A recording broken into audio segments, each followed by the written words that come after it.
औज़ुबिल्लाहिमिनश्शैतानिर्रजीम बिस्मिल्लाहिर्रहमानिर्रहीम। सबसे पहले पाकिस्तान जिंदाबाद। प्यारे बच्चों, आज हम आपके लिए लेके आए 9th क्लास की इंग्लिश।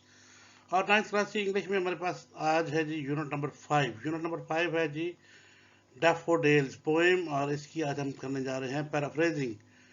प्यारे बच्चों, पिछली एक्सरसाइज में मैंने आपको उसकी जस्ट ट्रांसलेशन करवाई थी, और आज हम इसकी पैराफ्रेजिंग करेंगे। जैसे कि आपके बोर्ड के एग्जाम में क्वेश्चन आता है जी पैराफ्रेजिंग, तो 2 लाइनें दी जाती हैं, उनकी आप पैराफ्रेजिंग करते हैं। बाजू का 3 लाइनें दी जाती हैं, बाजू का 4 लाइनों का एक्सटेंसर दे दिया जाता है।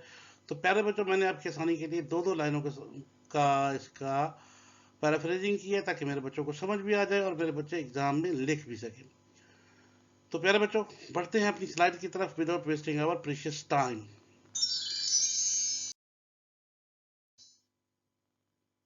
जी तो प्यारे बच्चों, पहला स्टैंजा हमारे पास, I wandered lonely as a cloud. मैं हमारा बादल की तरह, मैं आई वांडर्ड घूम रहा था, लोनली तन्हा, एज अ क्लाउड बादल की तरह, मैं एक आवारा बादल की तरह तन्हा घूम रहा था। That floats on high over vales and hills, जो के वादियों पर और पहाड़ियों के ऊपर इधर उधर घूमता रहता है। तो इसकी हमने करनी है पैराफ्रेजिंग। तो पैराफ्रेजिंग में सबसे पहले हम रेफरेंस लिखते होते हैं। रेफरेंस में हमारे पास होता है जी, these lines have been taken from the poem daffodils written by William Wordsworth. मेरे बच्चों ने बिल्कुल इसी तरह से लिखना है और इसी तरह से इनके चेंज भी करना है, इनकी राइटिंग स्टाइल। जी तो प्यारे बच्चों, पैराफ्रेजिंग में हम जाएंगे, तो पैराफ्रेजिंग हम स्टार्ट करेंगे जस्ट उन्हीं लाइनों की। अच्छा, ये बात समझ लीजिए कि एक्सप्लेनेशन जो होती है वो और चीज़ होती है। जैसे आप उर्दू में नज़म की तशरीह करते हैं, ये होती है एक्सप्लेनेशन। और जो पैराफ्रेजिंग होती है वो नसर बनाना होता है, यानी उन्हीं अल्फाज को आगे पीछे करके, इसमें अपने तशरीह में नहीं जाना होता, लेकिन उसी को लफ्ज़ जो है शायराना अंदाज ख़त्म करके उनको सीधा सीधा अल्फाजों में बयान करना होता है। इसे हम कहते हैं पैराफ्रेजिंग। बच्चों को समझ आ गई? चलें जी, अब हम देखते हैं। I wandered lonely as a cloud that floats on high over vales and hills. The poet says that once he was wandering all alone, just like a cloud that floats over the valleys and hills, जो वादियों पर और hills पर घूमता रहता है। Just इतना आपने उसी का जो शायराना अंदाज था उसको तोड़ा और सादा अल्फाज में लिख दिया। This is paraphrasing. प्यारे बच्चों को समझ आ गई?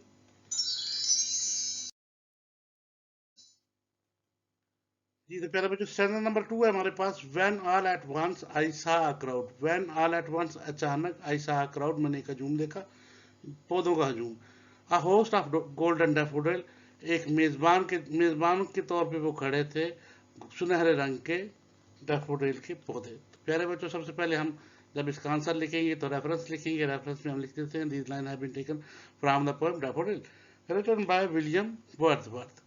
तो अब चलते हैं इसकी पैराफ्रेजिंग की तरफ। तो इसी तरह से हेडिंग लिखते हुए आप लोग जहां तक पहुंचेंगे, the poet says that suddenly I saw a huge, ये पोएट कह रहा है, आई saw a huge number of daffodils, their color was golden and they were ready to welcome me। यानी जो शायर को वो वेलकम करने के लिए एक मेजबान, एक होस्ट के तौर पे खड़े थे। प्यारे बच्चों को समझ आ गई? जी तो प्यारे बच्चों, थर्ड पर स्टैंजा हमारे पास है, beside the lake beneath the trees fluttering and dancing in the breeze. इसकी पहले मैं आपको ये बता दूं कि इसकी उर्दू क्या है। बिसाइड द लेक, लेक के साथ साथ, झील के साथ साथ, बीनीथ द ट्रीज, दरख्तों के नीचे, फ्लटरिंग एंड डांसिंग, सर हिला हिला के यूं झूम रहे थे, और फ्लटर फड़फड़ा रहे थे, एंड डांसिंग, और डांस कर रहे थे, इन द ब्रीज, हवा के अंदर, सुबह की जो ठंडी हवा होती है उसके अंदर ये ब्रीज कर रहे थे। तो इसका रेफरेंस हम सेम वैसे लिखेंगे, this line have been taken from the poem daffodils written by William Wordsworth. तो जब हम इसके पैराफ्रेजिंग में जाएंगे तो जिस दूसरी तरह से लिखेंगे, the poet says that right beside a lake and under the same some trees, they were swaying in the breeze, वो हवा में हिल जो रहे थे और नाच गा रहे थे। बच्चों को समझ आ गई? चलो बच्चों, नेक्स्ट पैराग्राफ हमारे पास स्टैंजा है, continuous as the star that shine and twinkle on the milky way। हम लिखेंगे इसका reference, these lines have been taken from the poem Daffodil written by William Wordsworth। तो पैराफ्रेजिंग में हम लिखेंगे जी, in this line poet says that there were so many daffodils that they looked like the stars in the galaxy। जैसे Galaxy में star चमक रहे थे, ये भी इसी तरह से चमक रहे थे।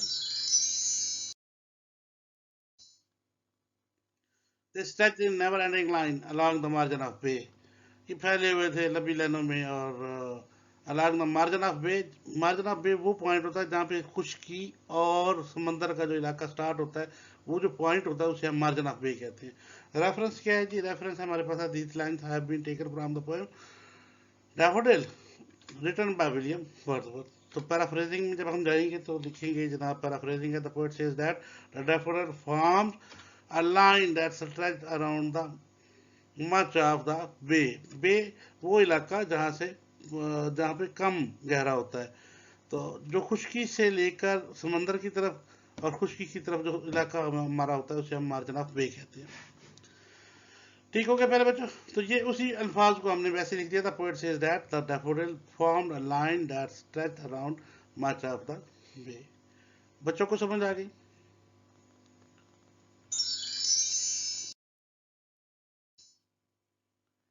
10,000 saw at a glance, tossing their heads in sprightly dance। तो सबसे पहले reference, these lines have been taken from the poem Daffodils written by William Wordsworth। तो paraphrasing है जी, the poet says that in one glance I could see the 10,000 of them। They looked like they were dancing। वो ऐसे लग रहे थे जैसे वो dance कर रहे हैं।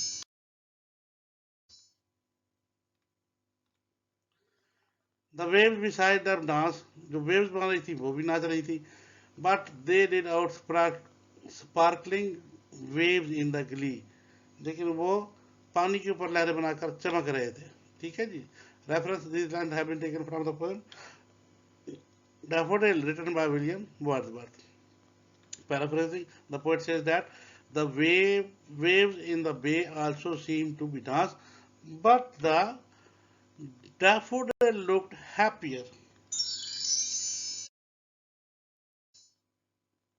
The poet could not but be gay। यहाँ पर एक पोएट जो है वो खुश हुए बगैर नहीं रह सकता। इन सच अ जॉकेंड कंपनी, जॉकेंड खुशी वाला जो माहौल होता है, कंपनी होती है जिसमें नाच गाना सब कुछ हो और बंदा का दिल भर जाए खुशी होती है, जिसे हम जॉकेंड कंपनी कहते हैं। Reference, these lines have been taken from the poem daffodil written by William Wordsworth. तो पैराफ्रेजिंग है जनाब इसका। The poet describes that poet could not avoid being happy in such a circumstances। I did a great deal of gazing। मैंने बार बार देखता भी रहा। ठीक है जी। I gazed and gazed but little thought। मैं देखता रहा टिकटिकी बांध के देखता रहा और सोचा दिमाग में that wealth भी शो कि कितनी मुझे इनको देखकर खुशी मिली है, इतनी तो कोई हीरे जवाहरात देखकर भी नहीं मिलती। These lines have been taken from the poem Daffodil written by William Wordsworth। Paraphrasing आ गया जनाब। The poet says that I did a great deal of gazing but did not fully appreciate the moment at that time। Far off when I on my couch I lie। और जब कभी कभार मैं अपने बिस्तर पर लेटा हूँ इन वीकेंड, जब मैं कोई काम शाम नहीं होता, छुट्टी होती है, और इन पेंसिव मूड या थाटफुल, पेंसिव थाटफुल मूड में होता हूँ, कुछ सोचने वाले मूड में होता हूँ, तो फिर क्या होता है? रेफरेंस आएगा, रेफरेंस पे हम लिखते हैं these line have been taken from the poem daffodil written by William Wordsworth. तो पैराफ्रेजिंग पहले बच्चों हमारे पास है। The poet says that often when I am lying on my couch I am feeling a bit emotional और thoughtful. बच्चों को समझ आ गई? They flash upon that inward eye which is bliss of solitude। Reference, these lines have been taken from the poem Daffodil written by William Wordsworth। और paraphrasing है हमारे पास।